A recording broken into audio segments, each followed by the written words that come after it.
네, 오늘 아침은 고린도전서 4장 1절에서 13절까지 말씀 중심으로 그리스도의 일꾼에 대한 올바른 태도라는 제목으로 하나님의 말씀을 전가하겠습니다. 고린도전서 3장 16절에서 바울은 고린도 교회 성도들을 하나님의 성전으로 불렀죠. 하나님의 성전으로 교회의 존재를 그렇게 설명을 했습니다. 그리고 3장 23절에 보면 바울은 고린도 교회 성도들을 그리스도의 것으로, 그리스도의 소유로 그렇게 불렀습니다. 그리스도의 소유로서 교회의 존재를 그렇게 설명을 했습니다. 이 객관적인 표현인 교회라고 했을 때 나와 무관한 것으로 생각하면 안 되겠죠. 다르게 이야기하면 내가 하나님의 성전이다 라는 의미입니다. 내가 하나님의 성전으로 정체성을 가진다는 것은 내가 하나님의 성전으로서의 거룩한 삶을 살아야 된다 이 말이 됩니다. 마찬가지로 교회가 그리스도의 것으로 부름을 받았다는 것은 바로 내가 그리스도의 것으로 내가 그리스도의 소유가 되었다라는 말입니다. 그러므로 나의 주인을 위한 나는 노예다, 종이다 라는 이 servantship, stewardship, 청지기 정신으로 살아야 된다라는 말이 되겠죠.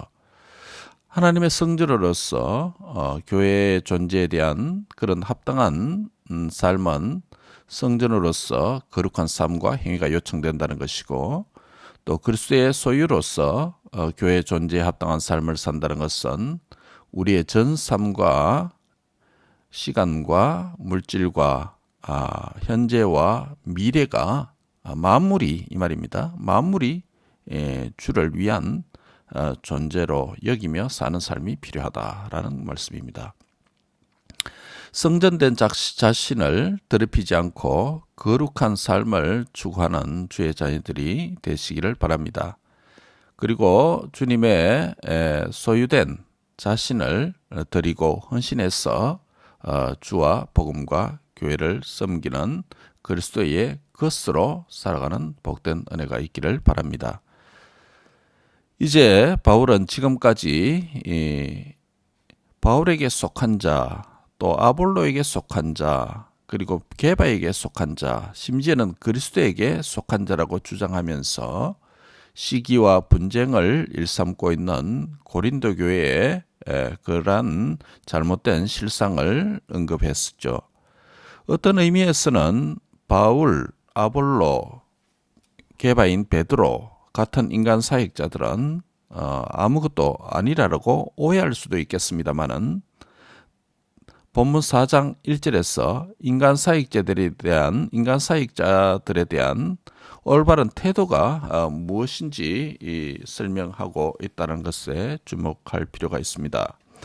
본문 1절에 보면 사람이 마땅히 우리를 그리스도의 일꾼이요 하나님의 비밀을 맡은 자로 여길지어다 라고 말합니다. 여기서 사람이라고 하는 것은 믿지 않는 일반 사람을 가리키는 것이 아니라 그리스도의 몸된 교회의 지체로 부름을 받은 자를 가리키죠. 3장에 있는 표현으로 표현하면 여기서 사람이라는 것은 하나님의 성전으로 부름을 받은 자들, 그렇죠? 또 하나 뭡니까? 그리스도의 것으로 부름을 받은 자들, 성도들이죠. 성도들을 가리키는 것이죠. 성도들은 마땅히 우리를 바울과 아볼로와 게바와 같은 교회의 일꾼들을 어떻게 생각해야 되겠느냐라는 것입니다. 그것은 그리스도의 일꾼이다라는 표현입니다. 첫째는 그리스도의 일꾼을 얘기해야 된다. 또 하나님의 비밀을 맡은 자로 얘기해야 된다. 여기서 일꾼이라는 말은 신약 성경에서 약 20배 정도 사용되었는데 고린도전서, 우리가 오늘 본문이 놓여져 있는 이 고린도전서에는 4장 1절에 유일하게 한 번만 딱 사용된 단어입니다. 일꾼이란 이 말이요.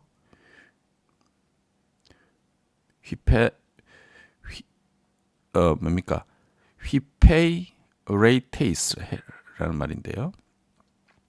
그리스도의 일꾼이란 말은 그리스도를 돕는 자다. 예, 그리스도의 사역을 돕는 자다. 또 그리스도의 종이다. 수종들은 종이다라는 의미입니다. 그리고 하나님의 비밀을 맡은 자다라는 표현이 있습니다.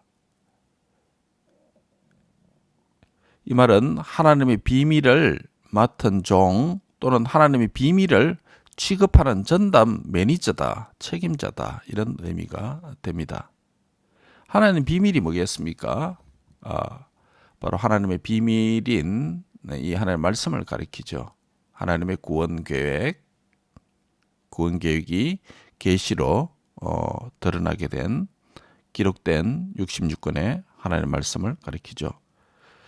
하나님의 사람들, 즉 성도들, 성전으로 그리스도의 것으로 부름을 받은 성도들 개인들도 하나님의 비밀인 이 말씀을 읽고 믿고 순종하고 또 전하는 말씀에 그 말씀의 사람으로 살아야 되겠지만, 특별히 오늘 본문은 바로 그리스도의 종들, 섬기는 자, 교회를 섬기는 일꾼들이 하나님의 비밀을 취급하는 전담자다라고 이렇게 말을 하고 있습니다. 오늘 같으면 이제 신학교육을 정상적으로 받고 또 목사의 안수를 받고 또 노회원이 되어서 지역교회를 책임지는 어떤 섬기는 일꾼이다. 뭐 이렇게 공식적으로 그렇게 말할 수 있습니다.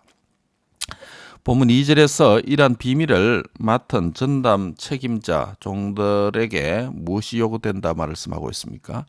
충성이 요구된다. 맡은 자에게 구할 것은 충성이다 라고 말합니다. 이것은 교회에 하나님께 세우신 인간 사역자들이 자신이 자신을 대하는 태도이어야 합니다. 즉 하나님의 일꾼으로 부름을 받았다는 자들은 충성이 요구됩니다. 타이틀을 요구하는 게 아니죠. 충성을 요구하는 것입니다. 맡은 자에게 구할 것은 충성이다. 본문 3절에서 교회는 그리스도의 일꾼이고 하나님 비밀을 맡은 인간 사역자들을 어떻게 대해야 됩니까? 이미 바울 자신과 아볼로 또 게바의 역할에 대하여서 반복적으로 말씀을 해왔습니다. 교회는 이런 인간 사역자들을 중심으로 파단과 시기와 분쟁을 일삼을 만큼 그렇게 추앙하지 말라라고 이미 경고한 바가 있습니다. 왜냐하면 그리스도의 것이고 사람에게 속한 것이 아니기 때문입니다.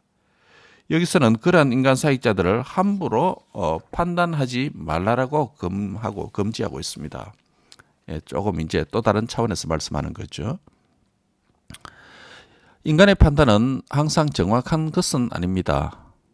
다시 말해서 잘못 판단하는 오판의 가능성을 가진 연약한 자가 인생입니다. 교회 인간 사역자들을 판단하면 결국 손해가 그 사람을 포함한 교회에 그대로 끼치게 된다는 것 때문입니다. 이것이 얼마나 큰 손실이었던 것을 잘 아는 바울 자신도 자신을 판단하지 않는다라고 3절에 그렇게 말씀을 합니다. 굉장히 흥미로운 말씀이죠.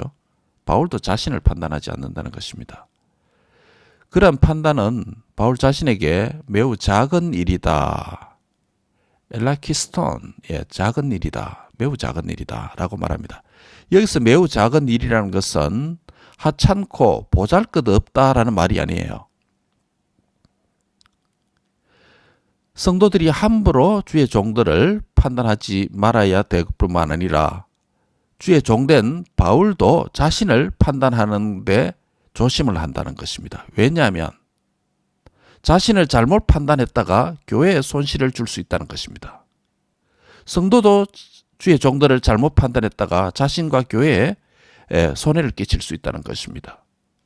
그래서 바울은 자신을 판단하는 일이 매우 작은 일이다. 말씀드린 대로 이것은 하찮고 보잘것없는 말이 보잘것없다라는 뜻이 아닙니다. 무슨 뜻인지 하면 이 의미가 그것은 위험하여서 함부로 손대기를 꺼려해야 된다라는 의미입니다. 굉장히 중요하죠. 똑똑합니다. 흥미로운 표현입니다. 바울도 자신을 판단하는 게 하찮고 보잘것없다는 말이 아니라 그것은 자신을 판단할 때 그것이 위험하고 손대기를 꺼려한다. 예, 어제 저희 집 사람이 밥통에 식은 밥이 있었어. 버리기 아까워서 누룽지 판에 넣어서 뒤집고 이래 뒤집고 저리 뒤집고 하다가 누룽지를 만들었습니다. 그게 또 약한 열에 장시간 올려놔야 되는 거 아닙니까? 그래서 집안의 온도가 서서히 올라가고, 예. 약한 불이니까 빨리 하고 나는 끝냈으면 좋겠는데, 예. 그래서 그 만지면 뜨겁죠. 그와 마찬가지입니다. 뜨거운 어떤 것에 손대기를 꺼려하는, 예. 위험했어. 예. 그게 뭐냐면 바울이 자기가 판단하는 일이 그 정도 위험한 일이다. 함부로 할 일이 아니다. 그렇게 말하는 것입니다. 왜냐하면 그런 판단은 객관적인 판단보다는 주관적인 판단으로 흐를 위험이 있기 때문입니다. 주의 종들이 자신을 주관적으로 판단할 때에 바로 때로는 자신을 교만하게 판단할 수도 있고, 때로는 자신이 너무 미천하게, 예, 주의 종이기 때문에 또 지나치게 자기 비하하는 이런 판단으로 흐를 위험이 있어서 건강한 자기 판단을 하지 못하면 그것이 교회에 그대로 표현될 수밖에 없습니다. 그래서 성도들도, 주의 종들도 자신을 그렇게 판단하는데 위험한 일이라는 걸 알아야 되고, 성도들도 주의 종을 함부로 판단하는 것이 얼마나 위험한 일인지, 그것은 자신이 은혜 받는 것과 관련되어 있고 교회에 은혜 받는 일과 관련되어 있다는 것입니다.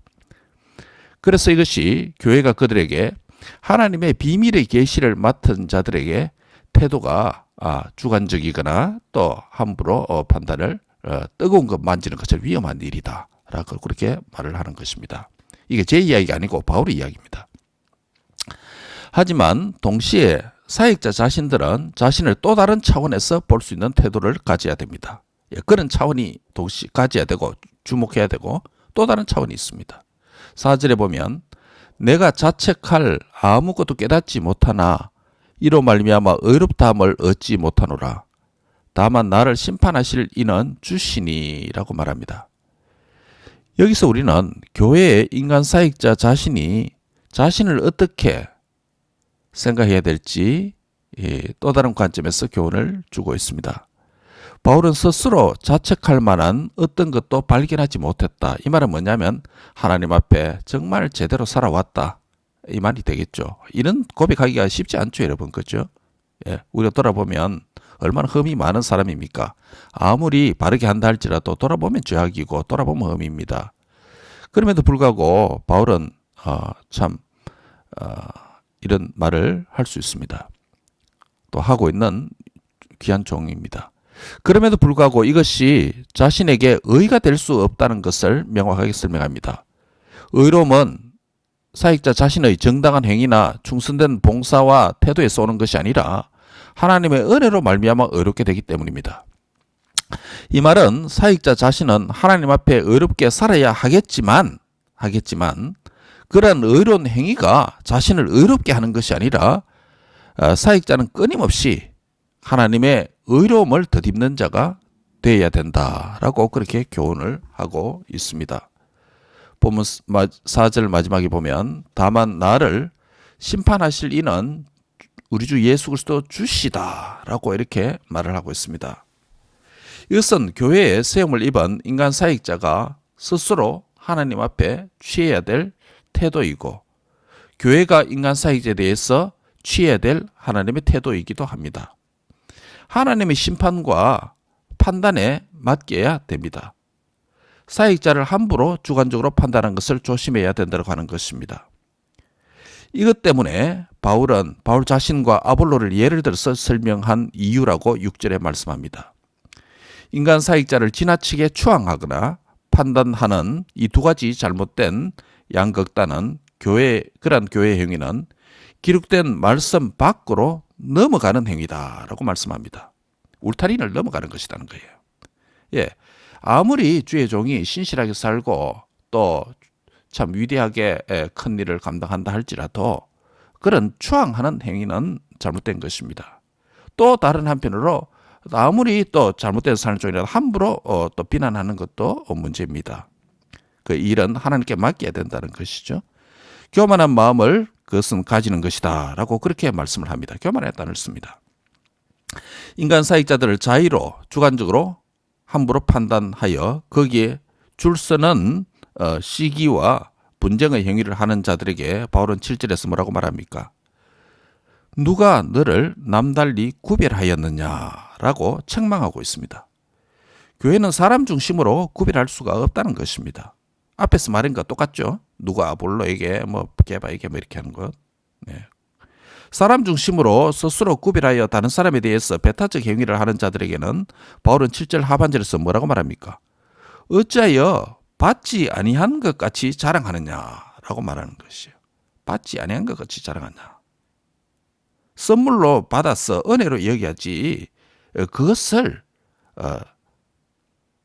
받지 아니한 것, 즉 자기의 것인 양, 자기에게 속한 양, 자기의 생사품인 양, 자기의 소유인 양 그렇게 자랑하고 떠벌리느냐 이 말입니다. 예. 다시 말씀드리면 교회의 그리스도의 일꾼으로 하나님의 비밀을 맡은 일꾼으로 세움을 입은 인간 사역자는 하나님께서 주신 교회의 선물이기 때문에 은혜로 여겨야 됩니다.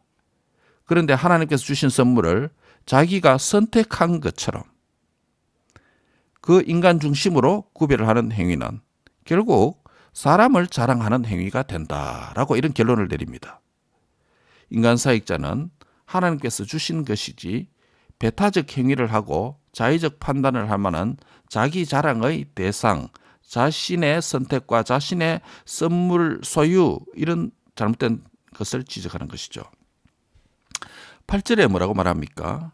너희가 이미 배부르구나. 예, 이미 배부르구나. 야, 잘났다. 이 소리입니다. 이미 풍성하구나. 가난한 게 아니고 풍성하구나. 우리 없이도 왕이 되었구나. 예, 너희가 지금 사역자 없이 왕이 되었구나. 우리가 너희와 함께 왕노릇하기 위하여서 참으로 너희의 왕 되기를 원하노라. 예, 함께 그리스도 안에서 왕노릇하기 위해서 즉 죄와 사망과 사탄의 권세를 이기는 이런 차원에서 왕노릇을 함께 해야 되지 인간 사역자를 함부로 판단하는 그런 왕이 되지 말라는 것이죠. 예, 그게 고린도 교회 형편이었습니다. 여기서 바울은 고린도 교회 성도들이 이미 배부르며 이미 풍성하며 우리라고 불려지는 이 사역자 없이도 왕이 되었도다라고 그렇게 우회적으로 말을 하고 있습니다. 왜냐하면 그들은 이미 사역자들을 자의로 판단하고 그래서 나는 게바에게 속했다. 나는 아볼로에게다. 나는 바울에게다. 라고 시기와 분쟁을 일삼고 있고 더 나아가서 다른 사람에게 대해서 시기와 판단과 사역자까지 함부로 판단하는 이런 교만한 행위를 매우 부드러운 어조로 표현한 것입니다. 왜냐하면 14절에서 바울은 내가 너희를 부끄럽게 하려고 이것을 쓰는 것이 아니다 라고 말합니다. 이 말 할 때 얼마나 찔리겠습니까? 그렇죠? 얼마나 찔리겠습니까? 부끄럽기도 하고. 그런데 바울은 너희를 부끄럽게 하려고 한 것은 사실 아니다.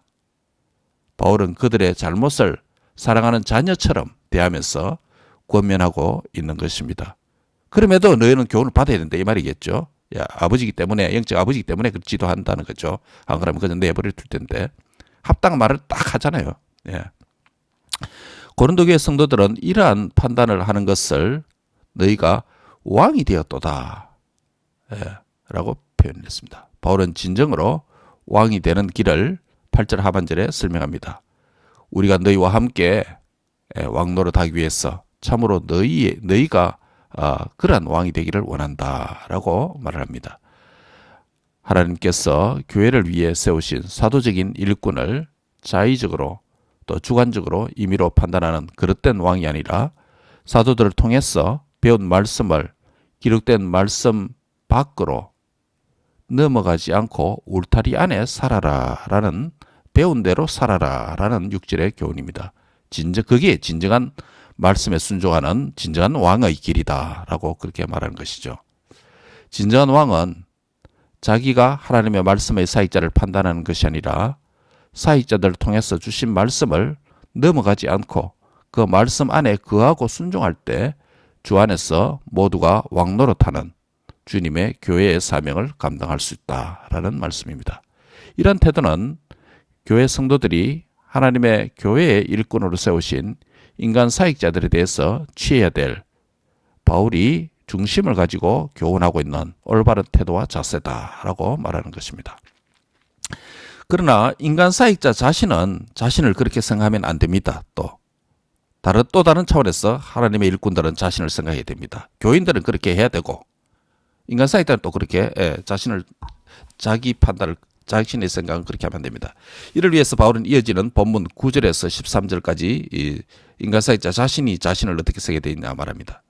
9절에 사도 바울은 자신에 대한 겸손하고 건강한 자의식을 가지고 있습니다. 뭐라고 말합니까? 하나님의 사도인 우리를 죽이기로 작정된 것 같이 끄트머리에 두셨음에. 끄트머리에 둔 게 누구라는 것이요? 하나님이 당신의 종들을 죽이기로 작정된 것 같이 끄트머리에 뒀다. 곧 죽일 것 같이 끄트머리에 뒀다는 것입니다. 그래서 우리는 세계 곧 천사와 사람에게 구경거리가 되었노라. 세상의 핍박과 박해와 유대인들의 율법 중심의 사고로 복음을 전하는 바울을 주의 종들을 비방하고 죽이려고 핍박하는 이 모든 환경. 그래서 하나님께서 부르신 사도를 죽이기로 작정된 같이 끄트머리에 둔 그런 자를 발견했다는 것이죠. 끄트머리가 뭐예요? 요즘 말하는 인사 아니잖아요. 그죠? 사죠. 인사가 아니잖아요. 인그룹이 아니잖아요. 그렇죠? marginalize, minority, 끄트머리에 두었다는 거예요. 그 주의 종들은 자신이 끄트머리에 있는 자라는 것이에요. 끄트머리에 있는 자다. 세상의 구경거리가 됐다. 구경거리 얼마나 비참한 거예요. 옛날에 저희가 사는 동네에 오일장이 있었습니다. 그 오일장에 보면 약 팔러 온 사람들이 있습니다. 약 팔러 올 때 항상 한 마리 몰고 오냐면 원숭이를 한 마리 몰고 옵니다. 원숭이가 재롱을 부리고 사람이 확 모여들죠. 그러면서 마지막에는 아이들은 저리가 나 책임 못 져. 뭐 이래. 그러면서 약을 어른들이 팔기 시작합니다. 뱀 장사들도 그렇죠. 바로 그런 게 구경거리입니다. 구경거리입니다. 일시적으로 뭡니까? 일회용, 인스턴트라고 해야 되나? 그런 구경거리가 좀 비참한 존재죠.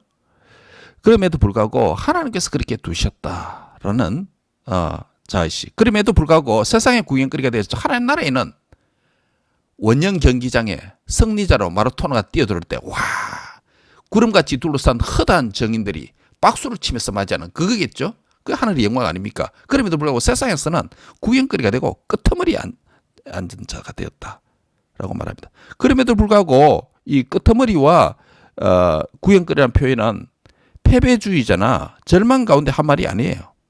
이게 핵심입니다. 끄트머리와 구경거리로 자신을 여긴 것은 10절에 언급한 대로 그리스도 때문에 어리석은 자가 됐다는 것입니다. 그리스도 때문에 바보같이 됐다는 것입니다. 그리스도 때문에 바보가 좋다는 것이죠. 그리스도 때문에 참는 것이 좋다는 것이겠죠. 그리스도 때문에 자존심을 내세울 필요가 없다는 것이죠. 그리스도 때문에 죽는 것이 유익하다는 말이겠죠. 그 말입니다. 심지어 고린도 전서의 편지를 쓰는 이 시간까지, 이 서신을 쓰는 그 시간까지 우리가 줄이고 있고 목마르고 있고 헐벗고 있고 메마름이에요. 정처가 없다. 갈 곳이 없다. 떠돌이다. 이 말이에요. 장돌뱅이다. 떠돌이가 없다. 정처가 없다는 것이에요. 주님이 여우도 굴이 없다. 이렇게 말한 것처럼. 12절 13절에서는 수고하여 친히 손으로 일을 하며 모욕을 당한 적 축복하고 박해를 받은 적 참는다. 당하지만은 참는다는 것이죠. 비방을 받으면서도 자신이 해야 될 성도들에게 권면하는 일을 할 수밖에 없다. 이 말이에요. 얼마나 충성된 종의 모습입니까? 여러분 그렇죠? 인도 비난받고 하면 뭐 한 소리 할 만도 한데, 예. 비방을 받은 적 권면한다. 비방을 받더라도 권면한 일을 중단하지 않겠다. 우리가 지금까지 세상의 더러운 것과 만물의 찌꺼기 같이 되었다. 찌꺼기가 뭡니까? 요즘은 디스포저, 그 뭡니까? 부엌에 음식 남은 거 디스포저가 있어서 다 갈아서 뭐 이렇게 처리하잖아요. 옛날에 뭡니까? 음식 남은 거 뭐 과일 껍질 뭐 살 씻은 물 전부 다 뭡니까? 그 담아서 쏘준다고 그렇게 해야 하지 않았습니까? 그런 거예요. 만물이 찌꺼기 같이 되었다. 바울이 자신을 끄트머리, 구렁거리, 세상에 더러운 것, 만물의 찌꺼기, 이 표현들 한번 보세요, 여러분. 얼마나 더럽고 비참하고 하찮은 존재입니까? 세상적으로 볼 때. 그렇죠? 끄트머리, 구렁거리. 그렇다고 바울이 못 배운 자 아닙니다. 당시에 가말리엘 문화라고 하는 것은 석학입니다. 대석학입니다. 예. 헬라어, 히브리어, 아람어, 구약과 이 율법에 대해서는 도가 튄 사람입니다. 석학이에요. 그런데 뭐냐입니까?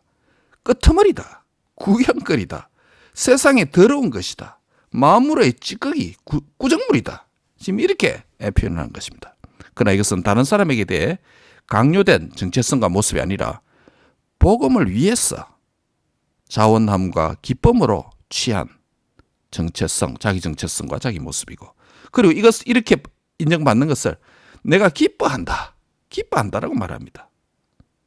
만약에 내가 기뻐한다는 이런 표현과 이런 마인드가 없으면 그게 뭐가 되겠습니까? 우울증 환자입니다.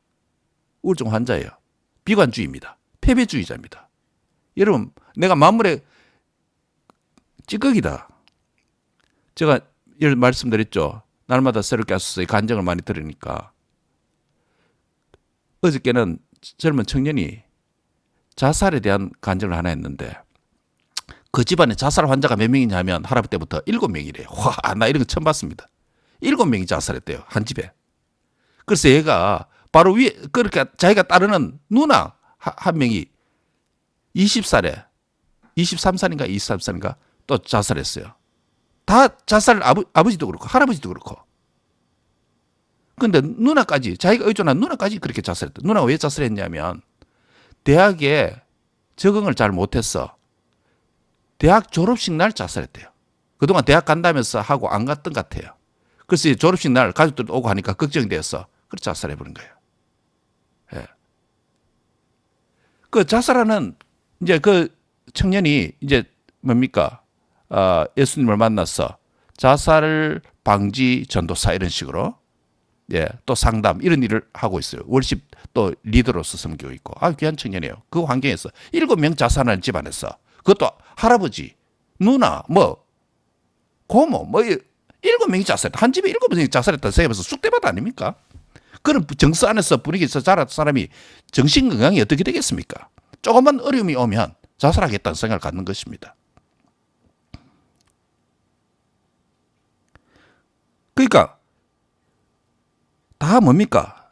인정받지 못하고 구렁거리 되고 세상에 더러운 것, 만물의 찌꺼기, 이런 태도와 이런 인정받지 못하는 이런 생각을 가지면 그냥 우울하고 자살하는 거예요. 근데 바울이 바로 그거예요. 내가 하는 일을 기뻐한다라고 말하는데 이 표현과 이런 기쁨을 가지는 중심, 그것을 주시는 그리스도, 장차 받을 영광, 이런 개념이 없으면 그는 진짜 우울증 환자라고 고백하는 것이에요. 자살 직전의 환자입니다. 안 그렇겠습니까, 여러분? 세상에 그렇게 잘 나가던 사람이 어느 날 갑자기 그리스도를 만나서 추락해서 교회의 위대한, 아니 그 유대교회의 위대한 학자와 위대한 지도자가 그리스도 때문에 구경거리가 되고 세상에 더러운 것이 되고 꾸정물이 되고 찌꺼기가 되고 이런 표현을 당하는 자가 되었다는 것은, 그것은 완전 뭡니까? 세상에 꽁도박질한 거예요. 여러분 안 그렇습니까? 세상의 장사나 비즈니스나 또 출세의 일로로 달리다가 어느 날 갑자기 꽁도박질 하다가 그러면 뭡니까? 폐인이 됩니다. 또 다른 한 사람은 뭐냐면 주식이 하다가 얼마나 잘 됐는지 63빌딩을 곧 사겠다고 하는, 예, 그런 정도로 몇백 배씩이나 이렇게 투자마다 잘 됐대요. 근데 나중에 그 망해가지고 주식 중독증이 들렸어. 길가에 내려앉았습니다. 그래서 자살을 여러 번 시도를 했대요. 그래서 지금은 예수님 만나서 대학 교수가 되어서 그래 가르치는 간증을 하나 봤습니다. 예, 바로 그게요. 물질적으로나 사회 지위적으로나 최정상으로 올라갔다가 그냥 떨어지면 그 뭡니까? 그 우울함 이루 말할 수 없습니다. 우리도 안 그래서 우리는 조금 잘 나간 또 그래 아닌데 뭐 어깨 힘주고 예, 그렇게 하다가도 조금 떨어지면 우울하고 낭망하고 좌절하고 하는데 그래서 뭡니까? 아, 내가 세상에 구경거리 같네. 사람이 나를 어떻게 볼까? 그래서 사람 만나기 싫어합니다. 자꾸 혼자의 공간으로 들어갑니다. 그게 뭡니까? 우울증이에요. 그게 심하다 보면 어떻게 됩니까? 잠도 안 오죠. 밤에 걱정한다고. 그러다 뭡니까? 잠 안 오니까 뭡니까? 손댑니다. 수면제 의존합니다. 수면제를 하다가 또 이게 내성이 되니까 잘 안 되니까 점차 알코올을 합니다. 술을 먹습니다. 그래 안 되게 됩니까? 마약에 손댑니다. 그것도 안 되니까 고통스럽게 어떻게 됩니까? 그래 뛰 내리는 거예요. 자살 환자 그런 식으로 그 골사가 그래 딱 정해져 있어요. 예. 그런데 내가 이 길을 기뻐한다는 것이에요. 기쁨을 주시고 영광스럽게 하는 분이 따로 있다는 것이에요. 마무리 찌꺼기 같을지라도 구정물 같은 존재라 세상에 더러운 것 같을지라도 매맞고 정처가 없고 마음을 둘 곳도 없다고 말하는 것이에요. 세상에 얼마나 비참합니까? 그럼에도 불구하고 이게 기쁨으로 한다. 영광이다.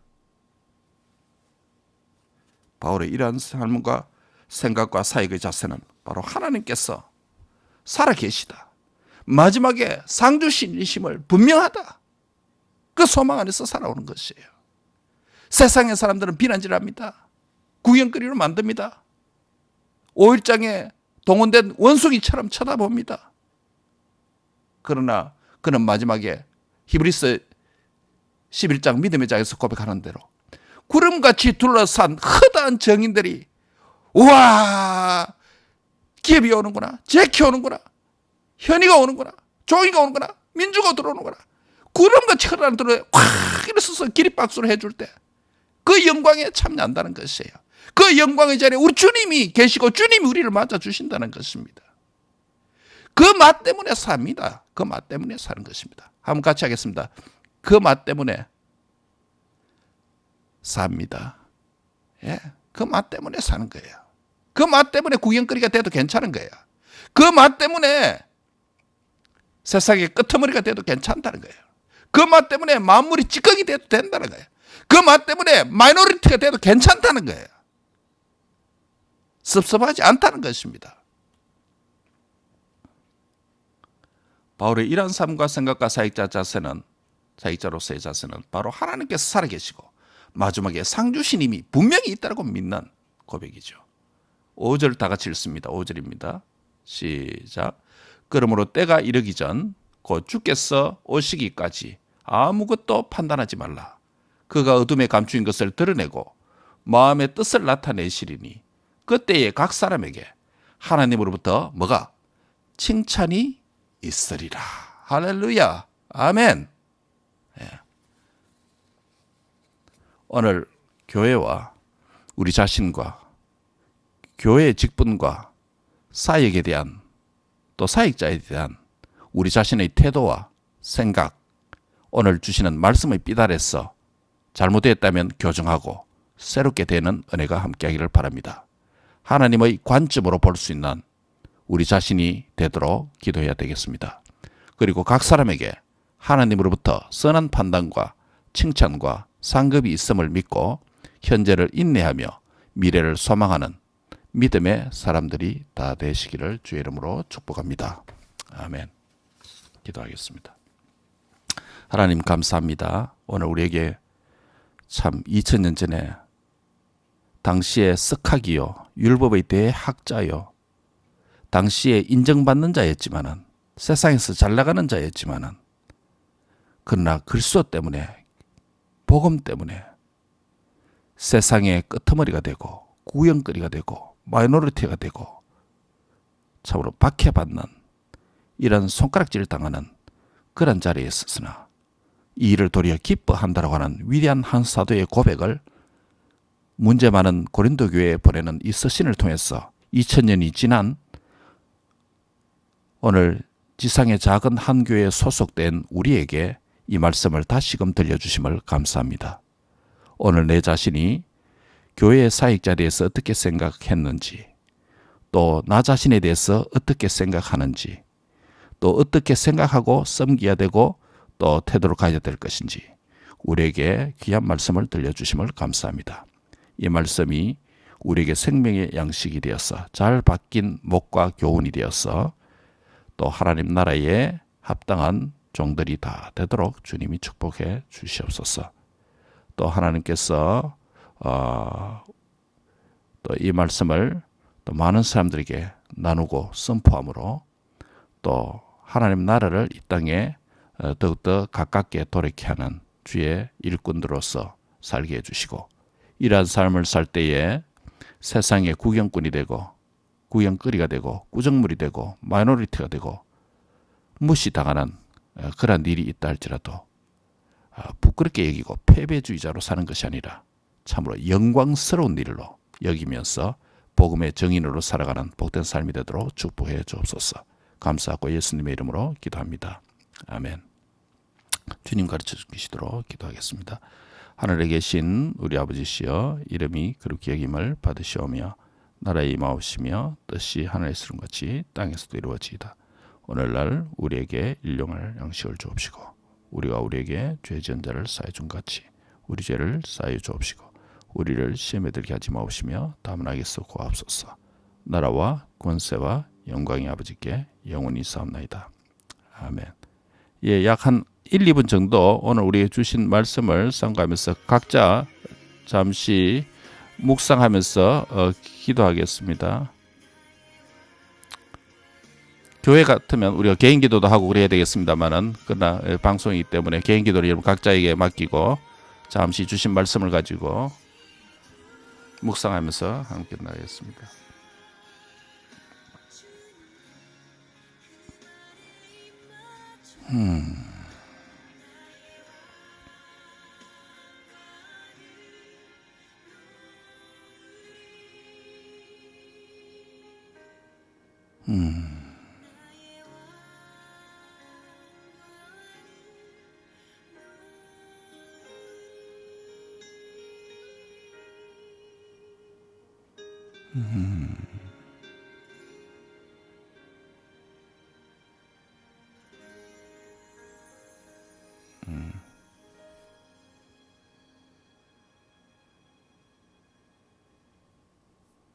네, 이것으로 마치겠습니다. 예.